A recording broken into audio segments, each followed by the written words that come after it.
Welcome into the Middle of Nowhere Gaming Podcast, episode 21, where we support raping, stabbing monsters. No, but seriously, we shouldn't say that. We shouldn't say that? Well, too bad. It's too late. We've gone too far.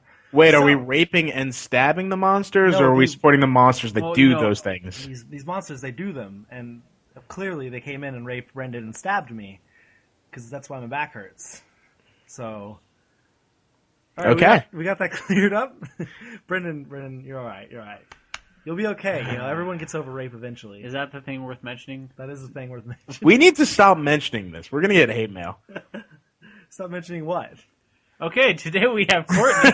Oh, yeah, introduction. So, we have myself, woo! And Brendan. Hello. The rapey. Okay, no, we're not bringing this up. That's not your nickname? No. The rapey, damn it. I thought you guys were more conservative there. Come on. Dude, this is... No, Lawrence, Kansas? That's No. the only liberal... There's a reason why we're our own congressional district. Yeah. Anyways, and then my Nintendo Ninja, Lou. How you doing, everyone? They're doing fine. I wasn't talking to them. I was talking to you. Wait, what? Oh. We're doing fine. But listeners, how are you? How are you doing? Anyway, so things worth mentioning before we get going. Lou, you had some shout-outs you needed to do. Oh, yeah. So this is a result of me going on Podcast Beyond, and I go on just about every day at class. So do I. But today there was a thread about what podcast you listen to, and I went and looked at it, and I saw the MONG logo, and you know what, I just think it's really cool that people are listening to us. I guess it really never kicked in for me that we actually have people listening and we're not just talking into space. We are kind of doing that. Yeah, that is true. But anyway, I want to give a shout out to Brett, Jake, and Johnny for listening to us, and thanks for doing that. Yeah, pretty fucking cool. We like you guys. I wanted to give a real quick shout out that I just mentioned that we were getting ready to record the podcast on a Facebook page, PlayStation Vita Nation, and they said that we should give them a shout out and say that they're having a PlayStation All Stars tournament this weekend. So if anybody wants to get into that, go ahead and join that page, PlayStation Vita Nation. Can we put that in the show notes? Yeah, if you want to. I mean, okay. If we have show notes. If we have show notes.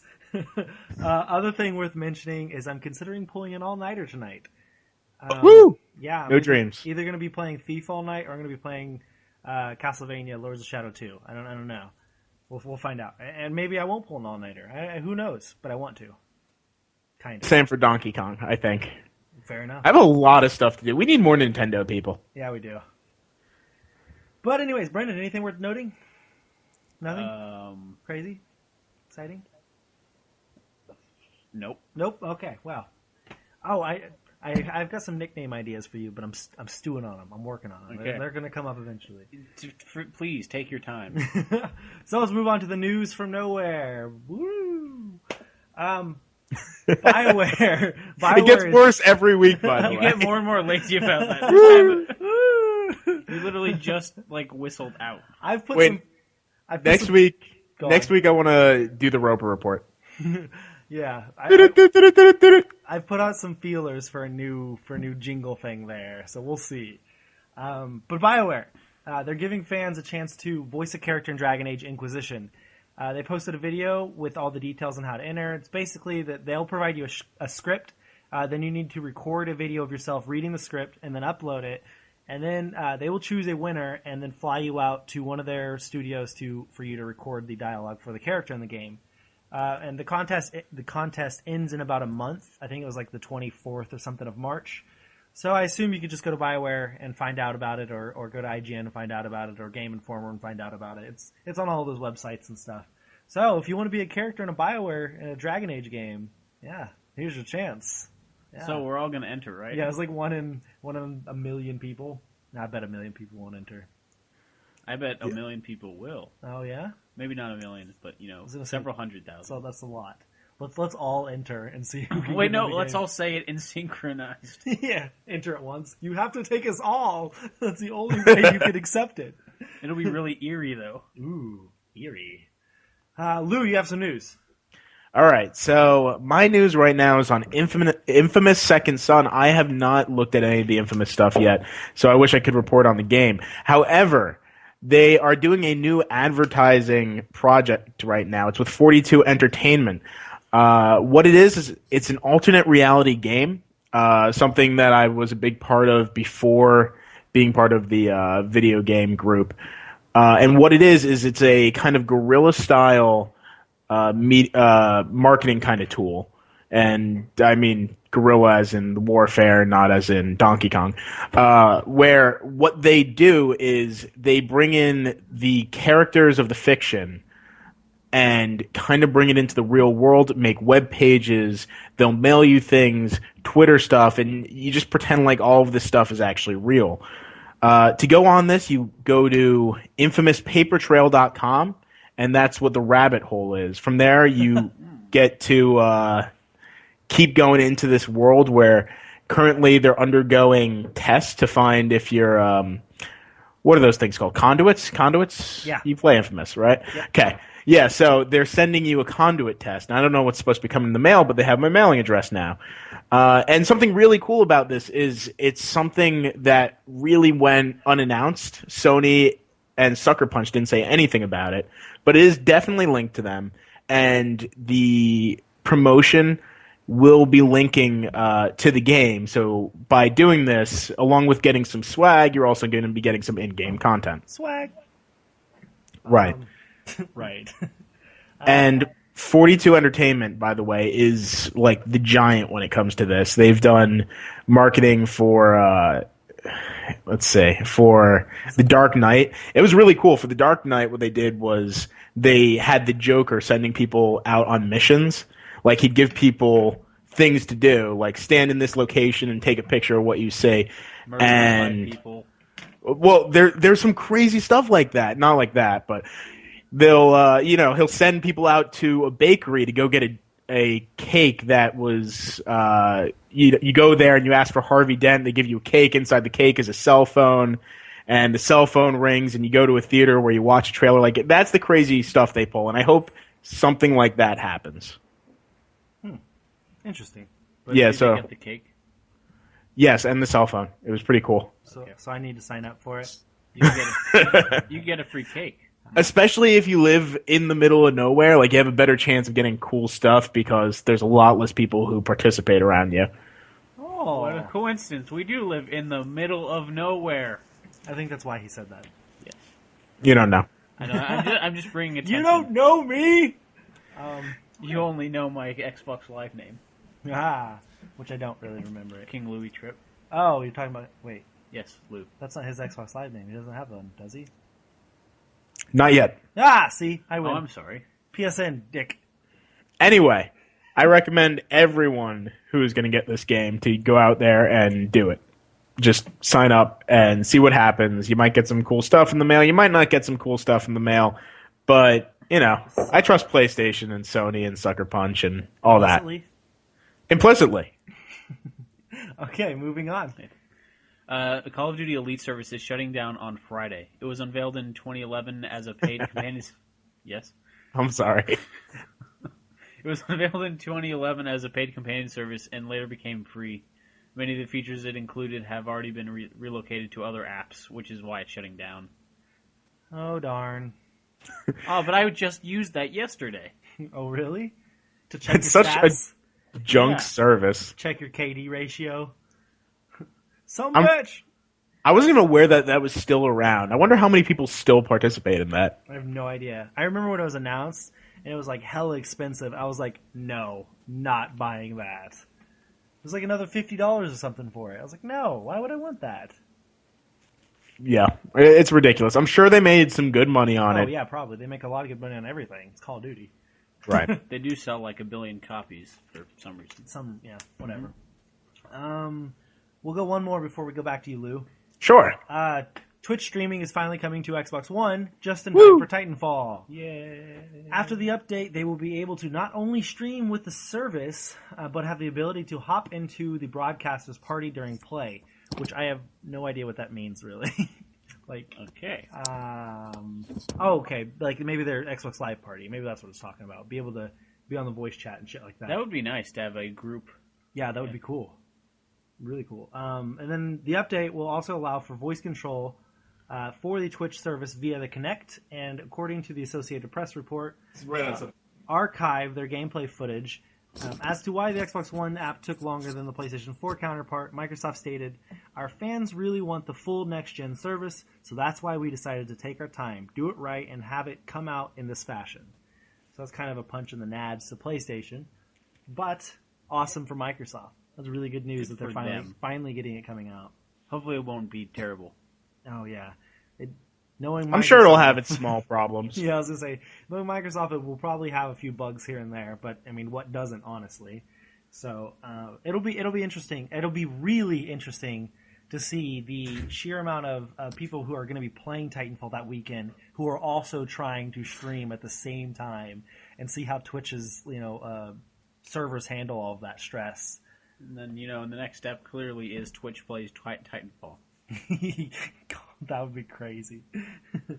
Oh, we didn't get a chance to talk about that last week, by the way. Twitch plays Pokemon. We did a little bit. Let's add it to the news. No, we talked about it before the podcast, but we never talked about it on the podcast. Okay, let's add it to the news. That'll be the last segment. I watch a whole damn lot of it, so I could talk for hours, but I won't. Yeah, They evolved the god. Oh, dear. Oh, we're way past that. We'll talk about it. I checked in on Monday, and they were, stuck. Okay. And okay. Yeah. Oh, man. Lou, what was your next news? All right, my next piece of news is the Wii U hit a minor landmark. The minor landmark is the Xbox 360 lifetime total in Japan. 3. Which was... Oh, what? Which was 3. Yes. That many? Sorry, go on. Continue. It was the Xbox 360 lifetime total was 1,641,000 consoles. Consoles. Whatever. Oh my god. Nice. My roommate's laughing at me. I can't hear it. Okay, sorry. Go on, Luke. Go on. The Wii U is beating it by just 2,000 consoles. So they did pass it, and they beat it. They're up by 2,000 now. Right, and that's really a minor landmark because Xbox 360 historically does not do well. Any kind of Microsoft console isn't going to do too well in Japan. They're not too fond of the American-made games. Yeah. But that being said, at least you can say that it did better anymore. Yeah, I mean that would be horrible if you went around saying you didn't even beat 360 sales in your home country. After 2 years. Okay, well that is good news. This year is supposed to be pretty big for Wii U, so that should go up. Possibly, maybe, hopefully. Yeah, I was gonna say hopefully it should go up. We'll see about that. You can do it, Nintendo. No guarantees. Brendan, next story. Okay. Sony developing console war movie. It's based on the book titled The Same Thing that comes out in a few months about the battle between Sega and Nintendo in the 90s. It will be directed by Seth Rogen and Evan Goldberg. I can't wait to see this. What the fuck? I actually can't wait to see this. I think it's going to be a ton of fun. No, I can't wait to see it, but it's just out of nowhere. Yeah, I know. The book, I'm really, really interested in reading the book. Really interested. I'm wondering if it's supposed to be funny in some way, because why else would you hire them to direct the movie if it's not supposed to be funny? I'm going to speak for Seth Rogen because I look like Seth Rogen. But special guest Lou's roommate. Yeah, my roommate's actually just a laugh track for this. Good. Where's live studio audience? The guy in the background on the Tom Green show. Yeah, did you hear that? Yeah, we heard. Okay. But anyway, I could see him not only being the comedy specialist that he is, but I could see him being just a gigantic nerd too, and being really interested in bringing the story to life. I hope so. Like I said, if the book is supposed to be serious, then I hope the movie will be serious, and I hope they handle it really well. Right. I'm hoping for something along the lines of, the Facebook movie or the social. Yeah, I was gonna say the Social Network. It could be like the story of how that kind of revived gaming, that console war. Yeah. I'm really interested. I really want to read the book. So Can we watch it now? Can we watch it now? No, the book's not even out yet. So can we skip past post-production? Oh yeah. Oh, hey, there's a missing news story or something. Random number in there. Missing number 7. Okay, so today, or not today, this week, Sony Computer Entertainment of America has announced that Sony Santa Monica has undergone layoffs. In a statement to IGN, they said, SCEA can confirm that we have completed a reduction in workforce at Santa Monica Studio. This is a result of a cycle of resource realignment against priority growth areas within SCEWWS. We do not take these decisions lightly. However, sometimes it is necessary to make changes to better serve the future projects of the studio. We have offered outplacement services and severance packages to ease transition to those impacted. On top of this, there are rumors that they're canceling one of their future projects or their ongoing projects as well. No idea what it is, but all of this pretty much sucks. Right, 2 big layoff news in a row. At least it sounds like they're giving a fair amount of severance. Yeah. Well, I mean, you would expect them not to just be like, you're fired, get the fuck out. Yeah, but with a lot of stuff like shutting down, especially in the whole airlines stuff going around in Wichita, you hear about a bunch of people not getting barely any severance. Well, that's a different business. Yeah.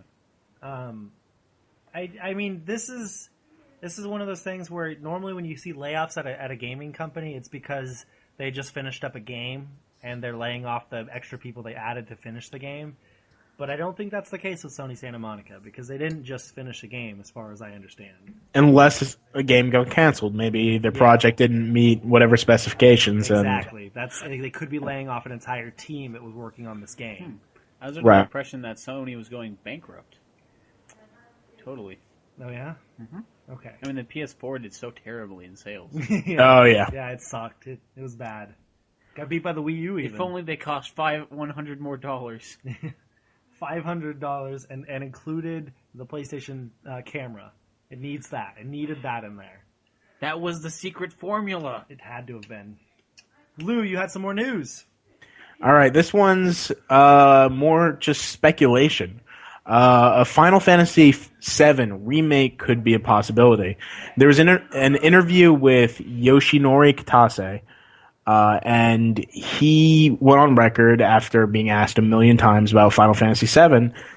By the way, he's the director of it. Director of it, yep. Yeah.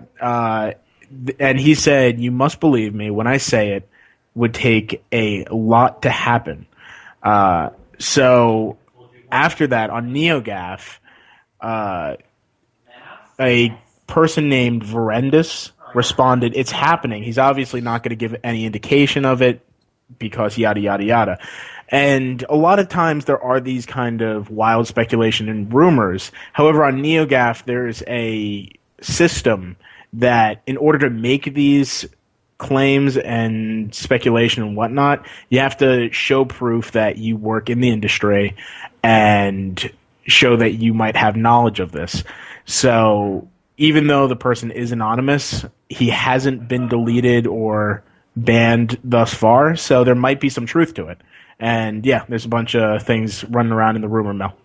That's interesting. I remember I read the interview with Kitase back when he was talking about this or whatever, and he was talking about how it's not only going to take a lot of pieces, falling into place, but also the fact that he's got to be in the right mindset for it, and he doesn't know if he's in that mindset because he doesn't know if he can make it as good as he wants it to be, and how much of an effort it's going to take to get the team together and keep everybody motivated and make it awesome the way he envisions it will be because of how it was when it originally was released or whatever. And so I don't know. I kind of doubt that it's being remade right now. This is something that Square Enix has been flirting with for years now and just hasn't pulled the trigger. I don't know. Square Enix is in a pretty bad spot at the moment with Final Fantasy.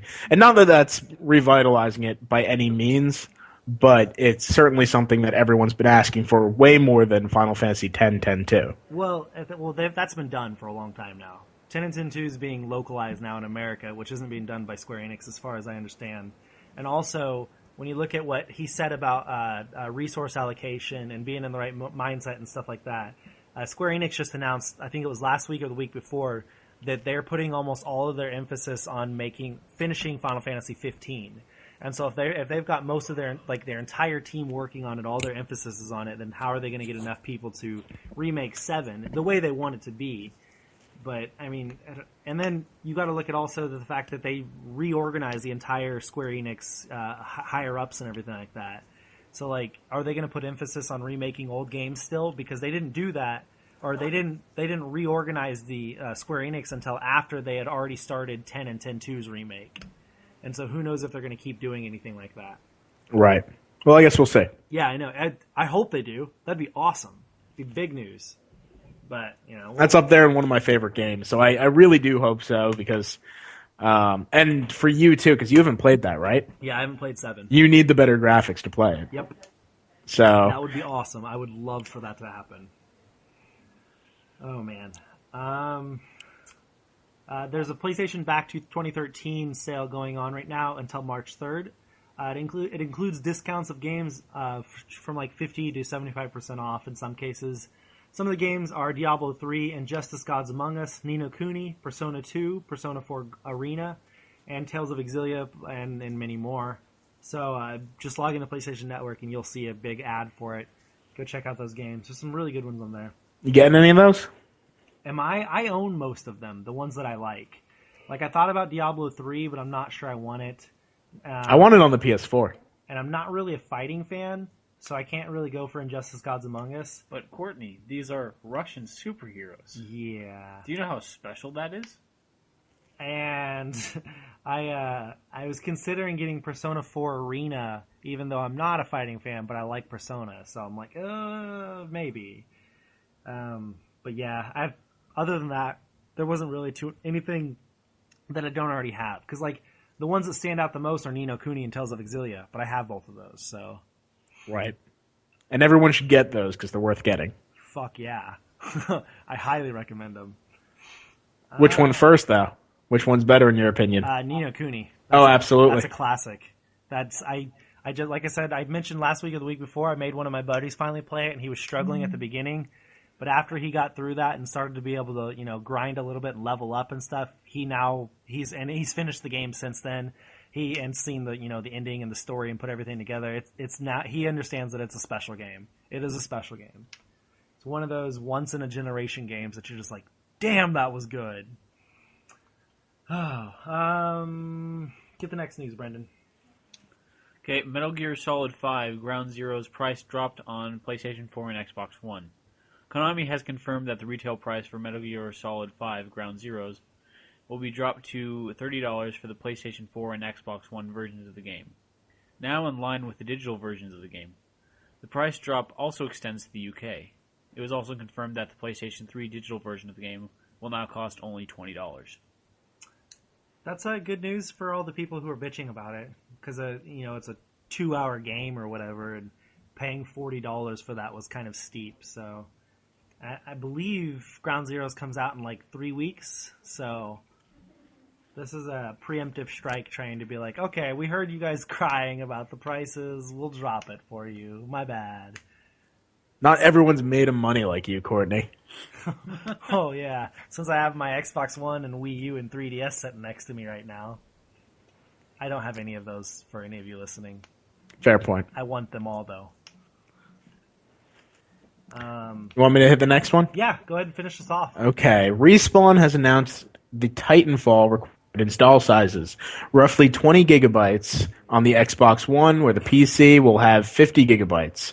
The 360 still remains unknown. That is a whole lot for the PC. Yeah, it is. What are they fitting in those 30 gigabytes? Well, see, no, I saw that on the box for the Xbox One version, it said up to 40 gigabytes for Xbox One. But they tweeted out saying, hey, it's roughly 20 gigabytes. So I'm wondering if that's not including like updates and stuff like that or not, or I have no idea. Maybe the PC version needs an installer and a bunch of extra patches or something, or I have, you know, who knows? Right. Really don't. What they did is that they made a map of the world to scale. To scale? Huh? Maybe the Xbox One version had to be dumbed down a little bit compared to the PC. Maybe that's why the file size. Maybe it's just able to, you know, maybe it's optimized better. Yeah, you would think they would optimize it on the PC too. Right, I don't know. But Xbox No One, I clue. believe, is their lead platform, so maybe they're trying to make it smaller than that one. Be like, we win! Who knows? I really don't care about install sizes anymore. I'm over it. Move past it. Fuck it. Don't give two fucks. So let's move on to the topic of the week. I believe you have something for us, Lou. What do you want to talk about? All right, the big news this week is the Xbox price cuts as well as the Xbox Titanfall bundle. The price cuts were originally announced in Europe, and they're going to see the same Titanfall bundle, which is the Xbox console, and the included Titanfall digital download game for $30 less than the starting price, which puts it roughly at, what did I say it was? Do you remember? No, I have no idea. I don't remember. All right, I think it was just around $569, which is still a ton of money to be paying. Yeah, it is. Actually, wait, it might even be more than that. I was thinking maybe 600. I think it's 640. I'm going to look this up. Okay. Wow. All right. Well, while I do that, let me keep talking about this. The United States and the other territories are getting the Titanfall bundle alone, and what that's going to be is for the price, the starting price, which was $500, you're now getting the Xbox One with all of its fun accessories, and Titanfall. So essentially what you're getting is the console for $440 and the $60 Titanfall game. So this is or better put, you're just getting the Xbox One with a free copy of Titanfall. yes. Hey, Because when you say you're getting an Xbox One for $440 and then Titanfall, and it's just like, wait, so is it $440 or it's like no, it's still $499. Can we You ask just for get- them to remove the Titanfall part? Can you please just take out the digital download of Titanfall? Sorry, sir, we can't do that. Damn it. Oh, I guess I have to go buy a Wii U now. So yeah, the whole internet is aflame at the moment, talking about whether this was a desperate move by Microsoft to make up the large gap between Sony purchases and Microsoft purchases.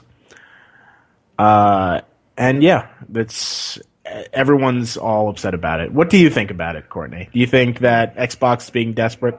No, I don't think they're being desperate. I think they're being smart. Talk about it. How much money are they really going to lose giving out these copies? Because they've already obviously sold probably 4 million plus by now, and so they're probably going to sell another million or so just because of this bundle, and so they're going to lose out, on significant money, but they're going to make even more by making people buy consoles. Because the console itself is $500 and the game is only $60. And so rather than having to make people buy $560 worth of it, they can just get it $60 off, which will entice more people to buy it because it's already almost enticed me, and I believe you, and I believe a few other people on Facebook who all commented on that picture. We were all like, oh, man, that's a good deal, even though it's only $60 off. Right. I mean, it's not going to – I don't think it's a desperation move. I just think it's one of those marketing moves where it's just like, dude, this is the perfect time. We could make a little extra cash off of this if we market it together and give one thing for free. And so it's just like PlayStation taking out the PlayStation camera and dropping the price. That was a last second decision on Sony's part, and it paid off. And so Right. maybe this is Microsoft being like, hey, this is our chance. This is our chance. We could take advantage, and we could get a huge bump in sales and catch up because we will have more people with consoles in their homes than we did if we hadn't done this. Right. Well, before we go on, I want to just mention a small story from this weekend. For those of you who follow the podcast, you know that I won a large chunk of change from Sony last week. And that ended up getting doubled because my girlfriend winning. So I was considering going out to get an Xbox One finally. I figure I have to get it eventually, and I might as well go get it now. Yeah. I went to the Best Buy in New Jersey. I was kind of wrestling with it, whether to get it, whether not to get it. And it was on Sunday night. And I talked to whoever was working the gaming section there. And I said, is there any deal right now that's happening with the Xbox? And his reply was, "No way, man. You're not gonna see any deal on this for at least a couple of years." So as soon as that broke, I just wanted to go back in there and point my finger at him and go, "Ha!" In your face, dick. Exactly. Why haven't you already? Yeah. Because it's all the way in Jersey. We could have had our first video podcast. Lou rubs it in Best Buy employee's face. Because their life isn't miserable enough. Oh, yeah. They are called the Geek Squad. Oh, that's funny. So all right. Anyways, what else? Anything else about it? Yeah, I got a question. Should early adopters be upset about this? If you went out there and went and spent your $500 on an Xbox, knowing that you were going to get a Titanfall, nothing's come out for months now, are you upset that they're suddenly just giving it away with the console? Only months? Really? No, God, no. That's a horrible, horrible first world problem for people to have, to say, I bought my console 4 months ago by the time Titanfall comes out. I bought my console 4 months ago, and now they're giving away a game for free with it? This happens on literally every single generation of consoles. They give away free games with bundles months after it was originally released. I don't know have to about be used that. to that by now. I totally not. It's fine. not like they have paid over they've like gotten over $60 of like entertainment from those months of being able to play it. I just think it's ridiculous for people to be upset about it and to be, like, feel like they deserve something. Like, these people who are upset with this are essentially saying, "Why are you not giving me a free code to Titanfall? This is bullshit. Why do these people get it?" I'd be upset about it. I'd be upset about it, I think. Not me. Not if you bought it day one. If you bought it last week or this month and before this thing came out and it was announced, then I would be extremely upset. But if it was day one 4 months ago, no. There's no way. Well, when they did it for the 3DS, they slashed the price for it, and they had the Ambassadors program. And even that, you got 20 games. And that was great, and they weren't new games. They were old games, but I thought that was a great program, acknowledging, hey, we know that we overpriced this thing, and we're not keeping the same pricing model. And I guess there's an argument to say that Microsoft's most likely keeping the same pricing model. They're not slashing the price after this. No. It's this just is probably only going to be for a while, too. Right. But yeah, I don't know. I'd feel a little annoyed by it. I think if I were Microsoft, I would give a small discount. Maybe not the whole game for free. Maybe like $15, $20 off for early adopters or people who bought day one or something. Yeah, but then they have to be paying attention to who had the game or who had the console day one. How do they prove it? They got to go through all these hoops to do that stuff. Or it could just be, if you have the console now, when it's released for the first week, we're going to give you 20% off it. After that, we're raising the price to what it was, or what it would be. Digital download version of it? Yeah. Yeah, see, I could see something like that happening. Even then, if I was a part of Microsoft, there's no way I would do it. That's just, I don't know, that's catering too much to people. People could suck it up. Yeah, exactly. I think this is a ridiculous story. Right. The only people I think who can't be mad about this are the people in Europe. Because even though they have an exorbitantly high price for the Xbox One, they bought it with 2 games included. I think they got Forza and FIFA, or FIFA and something included with it. Yeah. So, I mean, they still got a great deal, considered. Oh, yeah. Absolutely. Albeit the TV features don't work. Half the language features don't work. What it is they have the TV feature programmed to the U.S. Hertz required for TV, so it's going all wonky there, and that's that kind of sucks for them. It does suck. Oh well, does that wrap that up? Topic. Sure, that's going to be the end of our Xbox hate for this week. That wasn't even hate. No, it wasn't. Are you getting it? Are you going to get it now? The Xbox One? Yeah, are you going to get the bundle? No, I don't have enough money to afford it, man. If I could pay for it, or if I had the money to be able to get an Xbox One, right now would be when I would get it. I would be getting the Titanfall bundle. Yeah. I have a question though. What? So you think right now is absolutely, if you've been waiting, this is the time to get it, not E3? Well, I mean, E3 would be nice because of all the new announcements and stuff, but right now I would want to play Titanfall, and I would want to play Rise Son of Rome, and I would want to play Dead Rising. And so there's enough games right now that would hold me over because I only have 5 PS4 games, so it's not like I need a shitload of games to justify buying a console. Right. Well, I guess that was my biggest concern. I'm out there to buy one. I know that I'm going to get one eventually, and I have the money finally to do it. However, I was thinking about what's coming out from Microsoft next year, and I'm still a little concerned because I haven't heard much. Yeah. Most everything seems to run better on the PlayStation, so Yeah, multiplats, multiplats seem to be off the chart. However, Uncharted. Jeez. Sorry. God damn it. But yeah, I have no clue what's coming out in terms of exclusives besides maybe Sunset Overdrive and Quantum Break. And then, of course, a Halo is going to come out, Fable, which I always want to play, so that's on my list. But yeah, I'm concerned about that. I think I'm waiting for E3. Yeah, I mean that for a lot of people that would make sense because for all of the Xbox fanboys out there who say Xbox has great first party support and stuff like that, they honestly don't. They had one exclusive last year, which was ridiculous. It was Gears of War.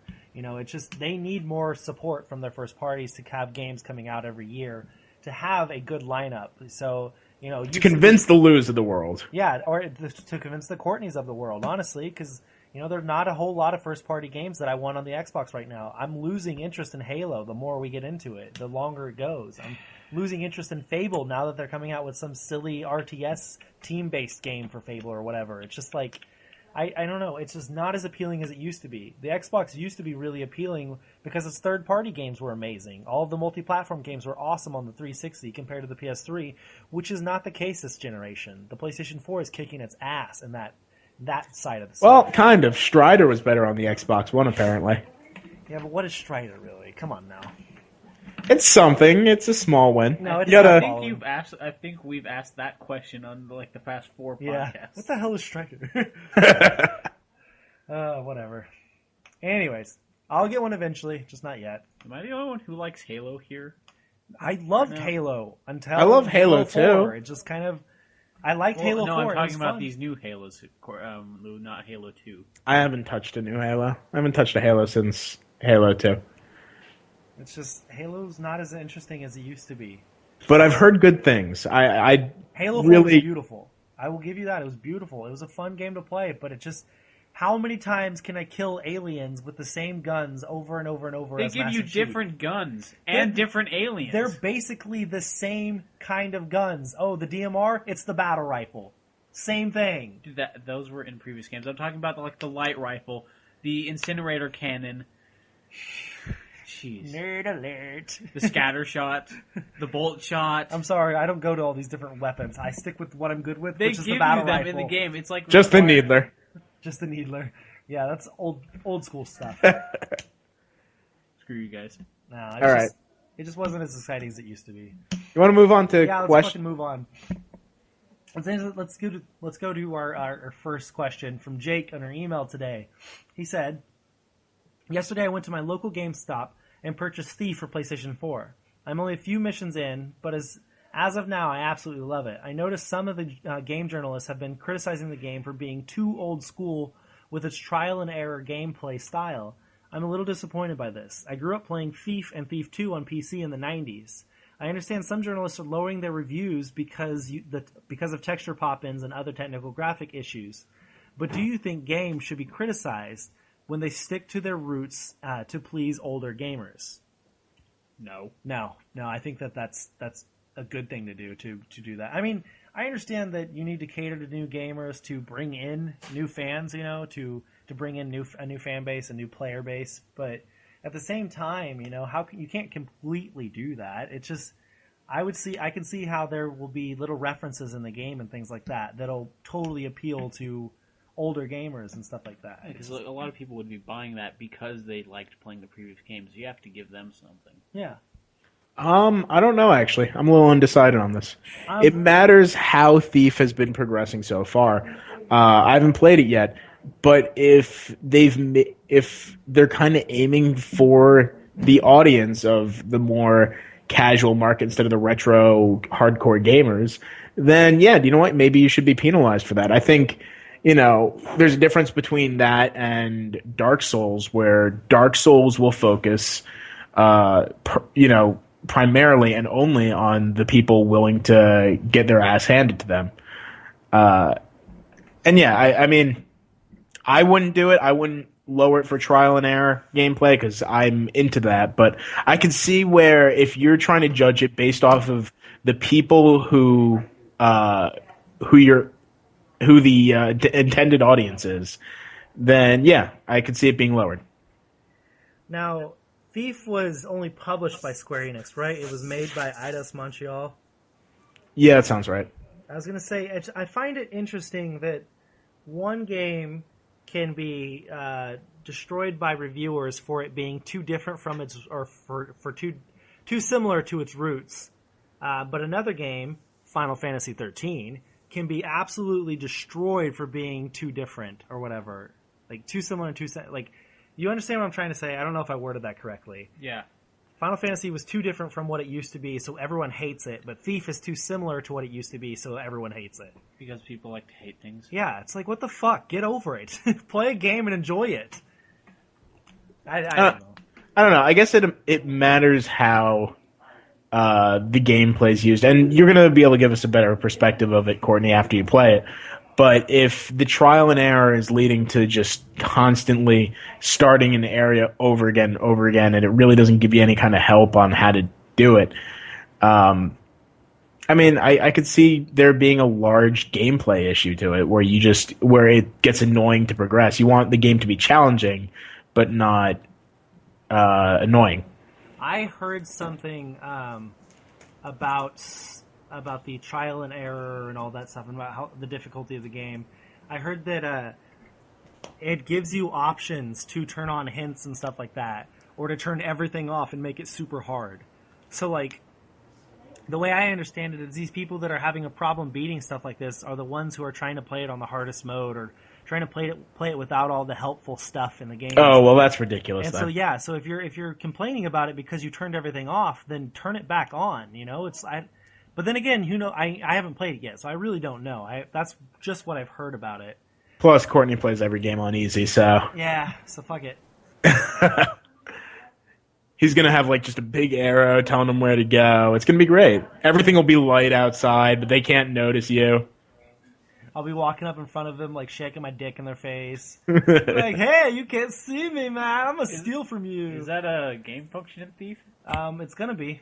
It's waggle control. It's really interesting. Yeah, I use my PlayStation. Wait, so can you toggle waggle control? Yeah, I use my PlayStation camera for it. Actually, I have to get up in front of it. It's pretty good. So another question from Dennis on Facebook. He asked, "Do you think March will be crucial to how the gaming landscape will look in the future?" Yes. Yeah. I think we answered something similar to this last week. I think this might be what he meant by the March Madness thing. I think that was somebody else. Oh, okay. But maybe I I'm think wrong. they're talking kind of about the same thing. But yeah. Yeah, it's really getting kind of crazy now, and I'm really interested to see how this month goes specifically. There's a lot of big things happening.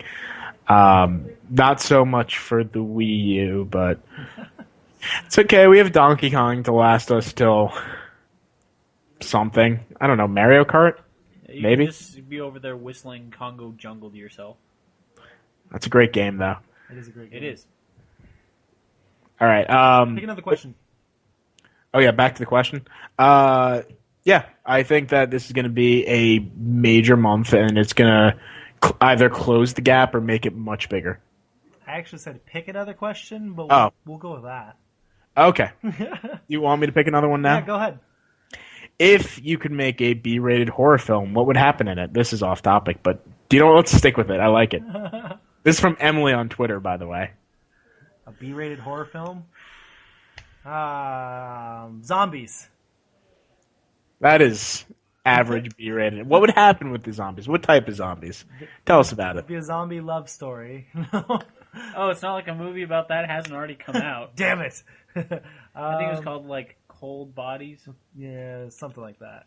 I don't know. Fucking, I would be in an airplane. Here's what would happen. I would be in an airplane with all of my friends, and some reason the airplane would start breaking in half. All right, we're stopping this now. We don't have to hear the dream again. Damn it! Let me think. I would do one with sock puppets. I think What? killer sock puppets. You mean so we're talking like F rated, right? Not B. Yeah, like that could be kind of B-rated, maybe. I don't know. I've seen some weird B-rated movies. Have you guys ever seen Killer Clowns from Outer Space? It's on Netflix. Go look it up. No thanks. Or how about Thanksgivings? It's a Thanksgivings horror movie. Oh, about the chicken one, about the turkey, turkey. killing people. Yeah. Yeah, it's really interesting. Like, there's some weird scenes, like the turkey just having sex with the girl, and it comes gravy. It's weird. It's What the fuck? go watch it next Thanksgiving. No thanks. I'm passing. Have you seen Burnt Rubber? Okay, guys. No. What is your B-rated movie? Come on. Once every year, Twitch decides to, like in Pokemon, take over someone's life, and you are controlled by 70,000 people. And it'll probably take like maybe a day for them to accidentally kill you. Interesting. I don't think you'd be able to eat.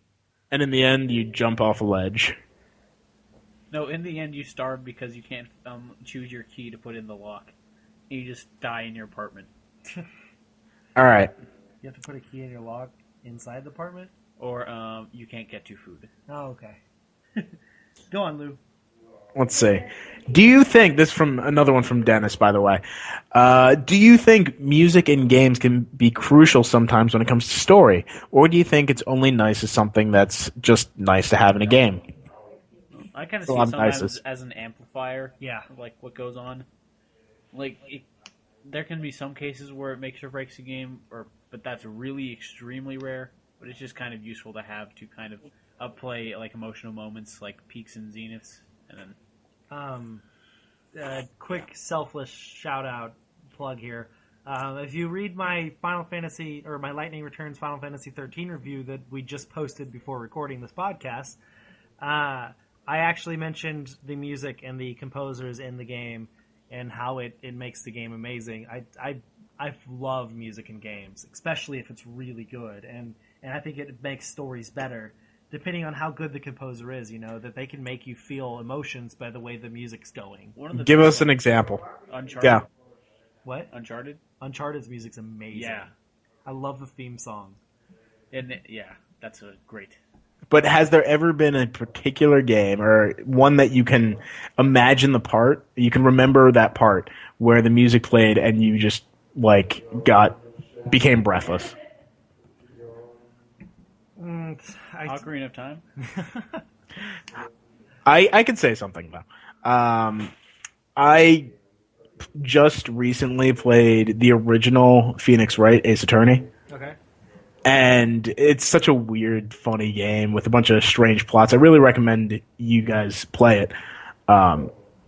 You could. I don't advertise going and ROMing things. I think they just announced a new thing, or maybe that's Japan only. Anyway, when you're doing this whole trial thing, every once in a while you get backed into a corner and you have to find the one perfect way to get out of it.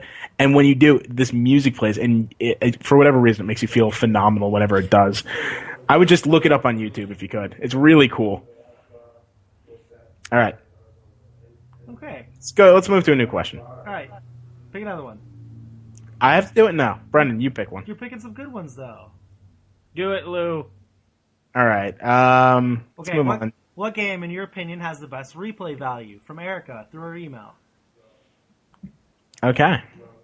I'd say probably whatever you consider retro gaming, Has the best replay value. because it's the thing that'll be most nostalgic and you'll be most likely to play that again, mostly. But what for you? Fable or Ocarina of Time, I'm assuming, for you? Yeah, Ocarina of Time. I could play that for days. Replay value for me would probably be any... It comes down to three things. Either The Last of Us, because I've already played that twice, and I have plans to play it 2 or 3 more times, at least in the next few years.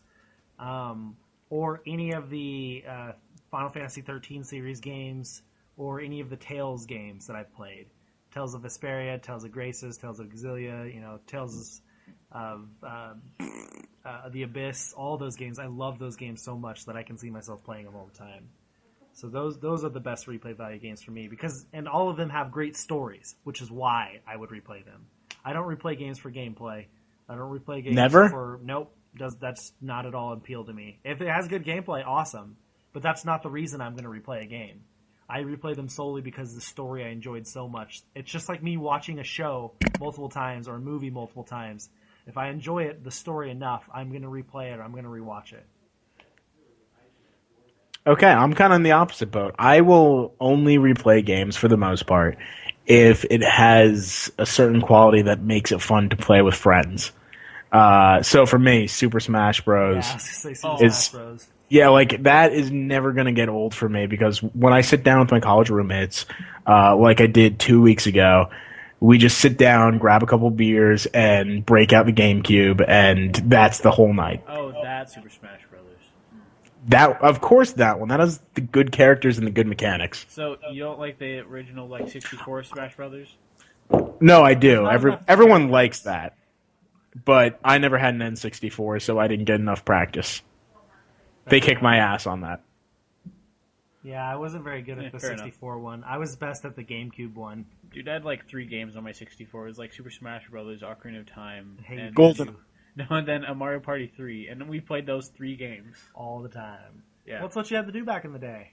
Back when there weren't very many games coming out. Back when the console failure rate was 100%. Yeah. Anyways, so have we covered this one? Let's say. Yeah. Okay, we're covered. We're covered. We'll go for another one from Erica because she has the most up there. Which is better, portable game systems or home consoles? That one's easy. No. It's easy consoles. Maybe for you Vita owners. I have a Vita. I have a Vita, I know. I have a Vita. I've played it a lot. Yeah, I know, but I'm gonna say that Vita is not as good as the 3DS. Oops, dropped the pen cup. I'm gonna say home console because that's where I game the most. I even playing on a handheld console, I would play it in my apartment more than I would play it out and about. For some reason, I just don't want to play games when I'm out and about. I just don't care for it. I don't want to read a book. I don't want to read a magazine. I don't want to do anything other than do what I'm doing. And even if it's driving somewhere or writing somewhere, it's just I've never really been much of a fan of playing games on the road or anything like that. Other than when I was little, I played the Game Boy Color and Game Boy Advance like crazy whenever we'd go long trips with my mom. But well, that goes without saying. But every time now when I game, it's always in my apartment. So I would prefer home consoles. I mean, I probably prefer home consoles, but I'm going to break out a history quote for you. I forget who said it, but they said, maybe, Courtney, you're a history major, or were a history major, right? I am. Who said that the states are the breeding grounds of democracy? That was Demosthenes, right? Fuck if I know. I'm not an American I'm going to say that's guy. I'm going to say that's Jefferson, but I don't know. Anyway, it's one of the founding fathers. Yeah, I think that's you could apply that to the handhelds because you get the weirdest shit on handhelds, and I do love playing that. You do. Like Cooking Mama would not be fun on arguably anything. However, I had a great time on the DS with that. Like there's just some weird stuff that I don't think fits on home consoles anymore. Dude, I totally agree, and there's a place for it in on handhelds. But there's also a reason it's on handhelds, and that's because of money. The resources it takes to make a handheld game are much less than it is to make a Grand Theft Auto 5 on the home consoles. There's a huge difference there. Right, but I get tired sometimes of playing the big AAA games. Like I can only play so many of those. Like I get worn down by just I think I went Tomb Raider. I played Last of Us again recently. I did Ni no Kuni. There's been a lot of AAA games, and sometimes I just need that break of sitting down and playing, Bravely Default, which isn't necessarily a AAA game, but First world problems. Yeah, no shit. oh, absolutely. I don't know. It's really two different types of platforms at this point. Brendan, you have an answer? Yeah, home consoles. Any reason? I haven't played a handheld console, but I do remember I was extremely frustrated because my fingers are too big for the buttons. My thumbs are, and I don't like the very puny screen. That's why you prefer the ginormous Xbox controller. Yeah, I get it. It all makes sense now. It all makes sense. Here's one. Let's end with this question. I like this Okay. one. If there was one game... Who said it? From Erica. Oh, okay. If there's one game you could completely forget just to experience it again for the first time, all over again, what would it be? It's another good one for me. I know the answer to this one easy. Is it going to be The Last of Us for you, Courtney? Yeah. There's never going to be another first time for that, That was an emotional roller coaster. Like, I could say that for several games that I would want to play again, like, Tales of Grace's F, my first time playing that, or White Knight Chronicles 2, my first time playing that, or Uncharted 3, there are some games out there that I had so much fun. Ni no Kuni playing the first time. But there's nothing like experiencing The Last of Us and not knowing what's going to happen next that entire game. And I don't know. That's the one for me. mine would probably be Assassin's Creed Revelations. Really? Okay. The least popular game in that entire series. Okay, Lou. Okay. Why? Well- Why, Brendan? Well, because one, it was an amazing game. Oh, really? You just don't talk about that. I love Battle Defense. Shut up. Plus, it was probably the most satisfying ending to like a video game plot line that I had ever experienced, and I just really loved going through that without having any of it spoiled. Really? Yeah. I had played as Ezio for then 2 years. Yeah. Then having it finally wrapped up exactly like that, the way it did, it was so satisfying. It was very satisfying. I agree with you on the story. Shut up. Yeah. It was good. I agree on that part. I think the stuff they added to it were weird, but the story was great. Yeah, it was a phenomenal story. It was a great ending to a trilogy of the Ezio trilogy. It was a great ending to that. Right. Plus Assassin's Creed Embers. That was awesome. Well, yeah, that's what I count as the end, is Embers. So, but yeah. So did you come up with one? I forget. Lou? I didn't. Not yet. Okay. When it comes to my stuff, I think story is the most important things, and most importantly, either something so magical or something with such a big plot twist. So I'm torn between Ni no Kuni, because really, that was such an experience. It was. Or probably the original BioShock. There's no way that I can go through the original BioShock again and forget what happens through it. It really has a ton of plot twists and stuff that floored me at the time, and I can't wait to show it to people. I got to show it to my girlfriend this year and a friend last year, and it's always a fun experience watching people go through it the first time, and it kind of upsets me I can't do it again. That's interesting. I'm not going to talk about it. It's fine. I won't talk about The Last of Us. Shut up! You gave the game a perfect 10. Don't worry, Courtney's going to talk about it enough for both of you. Fuck you. Oh, okay. Let's move on. Game releases. Now, what are you guys playing this week? Are you guys playing anything special? I'm going to replay Fable. You gonna replay Fable again? You enjoying it? Yeah. Yeah. Good times. I can't wait to finally play it after the first few hours that I played before I had to give it to you. What about you, Lou? I'm gonna finish, and by finish I mean start and finish Donkey Kong Country, Tropical Freeze. All right. Yeah. And then with all of the recent Twitch Plays Pokemon stuff, I think I'm gonna start up Pokemon Y for the first time. Oh snap! That'd be awesome. Yeah, I think I'm gonna recreate the team that they have. We never talked about that. We'll do that next week. Yeah, we're just gonna keep putting it off until it like ends the world and takes over. Okay. I just finished up Lightning Returns Final Fantasy 13, and we'll be moving on to Thief or Castlevania or is it Shadow 2? One or the other, I don't know. We'll see. But games released this week. On PlayStation 3, Castlevania Lords of Shadow 2, Tales of Symphonia Chronicles, Thief, Pac-Man Museum, and Magus. Or Magus. M-A-Gus. Magus. On PlayStation 4, Basement Crawl and Thief. And nothing came out on Vita. Well, all right, Brendan, cover the Xboxes. For Xbox 360, Castlevania Lords of Shadows 2, Plants vs. Zombies Garden Warfare, Thief, and Pac-Man Museum. For Xbox One, Plants vs. Zombies Garden Warfare, and Thief. Woo! So, a lot of exclusives. All right, Lou, there. what's the rest?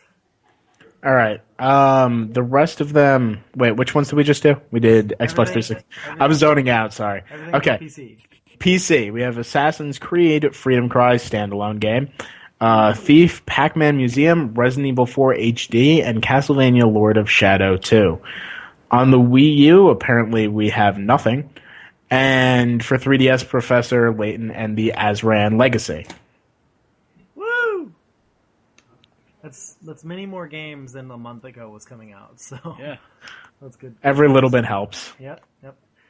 Anyway, so as usual, we tell you we record the podcast on Wednesdays and release it on Thursday mornings. So we ask you to submit any questions, comments, concerns, anything like that to us on Facebook or email us at mong.podcast@gmail.com. You could find us on Facebook and Twitter at Middle of Nowhere Gaming Mong on Facebook and at Mong Podcast on Twitter. What? Why did you snicker? I just remember something funny. Just forget about it. Well, thank you, Brendan, for just ruining the closing segment by laughing. You're the one who brought notice to it. Snickers. Okay, well, anyways. Check out the website, middleofnowheregaming.com, for all of our latest news, reviews, and all this good stuff. We just added 5 new writers over the past week and a half, and we are putting out a shitload of content compared to what we used to. Yesterday, in fact, we had 11 new stories go up, and I'm not sure how many we've had today. We're starting to review a lot more games now that we have more members, more writers. So they're taking all the good ones. Yeah, be sure and check us out. Yeah, so with that said, you can find us personally on Twitter. You can find me at Osborne_2009. You can find Brendan at Brendan Jester. And you can find Lou at Lou Cantaldi. And then you can find us all on our games of choice, our consoles of choice. You can find me on PlayStation Network at Osborne2009. You can find Brendan where? On Xbox 360 at It Wasn't Me with 2 zeros at the end. Okay. You should really come up with a better way of saying that. Like it was really difficult to come up with the first time. You always just like you're always hesitant when you say it, like almost like that's because I have no idea. I have no idea how to say it. Why don't you just be like, you can find me on Xbox Live at It Wasn't Me 00. Okay, you can find me on Xbox Live at It Wasn't Me 00. Yeah, there you go. Like that. Exactly. 00. Where can you find yourself, Lou? You can find me on PSN as King Louis Tripp and on Nintendo Network as King Louis. Sweet. So until next time, friends and family and Mongites. Is that a word? Nope. We call now it is. Mongites! And listening Beyonders. We know you're there. And listening Beyonders, yes. Our fellow faithful listeners. Oh, so later. See you guys. Mong. Bye.